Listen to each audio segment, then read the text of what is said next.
Hey everybody, Art Hoppy here with the Art of Real Estate team and Samson Properties, bringing you local, regional, national news, updates, insights, trends, basically everything that affects in real time our real estate marketplace. This is the Northern Virginia Real Estate Market Pulse.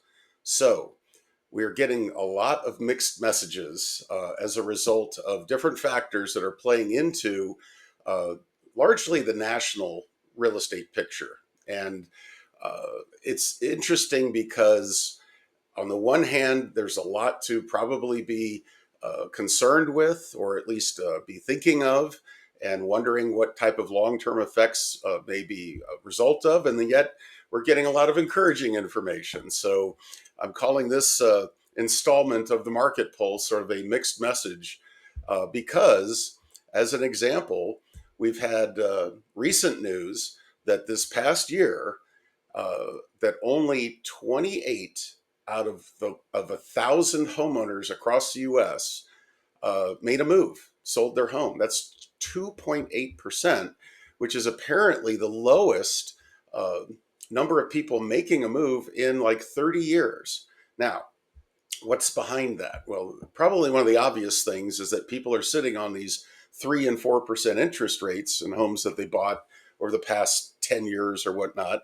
And it just doesn't make sense that unless they have to move to upsize, downsize, make whatever kind of lateral move that they would otherwise consider, because when they look at the payment they would have for the new property under the current rates versus that ridiculous artificial low rate that they got back in the day, it just doesn't add up. So a lot of people are kind of sitting tight. Those who are moving tend to be more the have to, where life has dealt them a certain hand, and there's death, there's divorce, there's job transfers, there's some kind of tragedy going on, there's suddenly triplets that are coming, things that are, again, motivating people beyond just the simple desire to have a different house. So we'll continue to monitor that.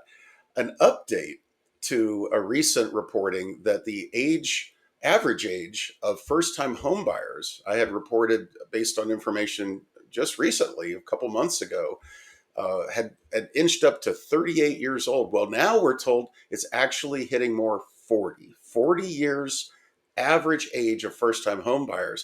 That alone tells you that we've got a real problem with affordability at these escalated prices that we found ourselves over the years, where sellers are not looking to take big cuts from where they feel that their house value is. And yet the interest rates and other economics are just driving the affordability index out the window. So again, we're seeing fewer and fewer young first-time home buyers like perhaps the last generation or two would have. And again, the homes they're buying tend to be more single-family homes and mid or higher price ranges, because these are folks that are in a different part of life. Again, possibly married, maybe have already established a family. So those housing needs are different. So, on the other hand, very encouraging news is it was just reported that mortgage demand, those folks who are doing applications for mortgages, but also refinances, that has just surged to the highest level since 2022. Now, again, rates are at an 11-month low. They're not down in the kind of artificial level that was driving the madness, but again, there's enough of a differential that perhaps people who even bought in the last several months, last year, at a higher rate may see a value in doing a refinance. So we're heading in the right direction, apparently. And that's the other kind of mixed signal that I want to just kind of throw out there. Getting a lot of competing opinions on what happens when rates go down. And I say when, because I think most of us believe they will continue in a downward trending. So rates go down. I'm hearing a lot of people say, well, that's great because there'll be more buyers, more people, the affordability will improve. You'll have more buyers out there chasing the inventory of homes.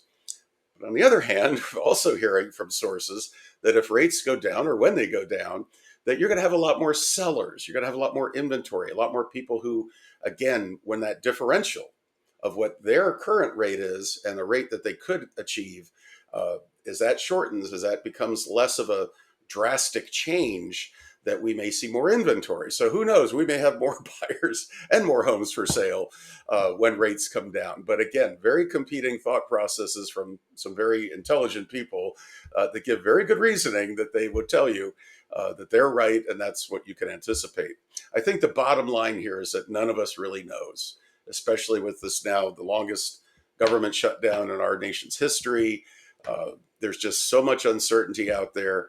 Certainly, people are still buying and selling homes. We've been very fortunate to help people even throughout all of this. But, to get back to the kind of numbers that would suggest that in general, the housing market is healthy and long term will continue to be healthy, I think we're in sort of a soft landing right now. I think that we're not going to see the dreaded massive change, massive drop in crisis, and people prices coming cascading down. I think what we're experiencing is again just a little bit of a lot of a reality dose, and sort of the soft landing where the market is continuing to work, but it's doing so in a much more cautious way. So we'll continue to monitor this and report in as we get any other information, conflicting or otherwise. Hope this is helpful. Appreciate you taking the time. And if you have questions about real estate, we're always here to help. Thanks for watching. Have a great day.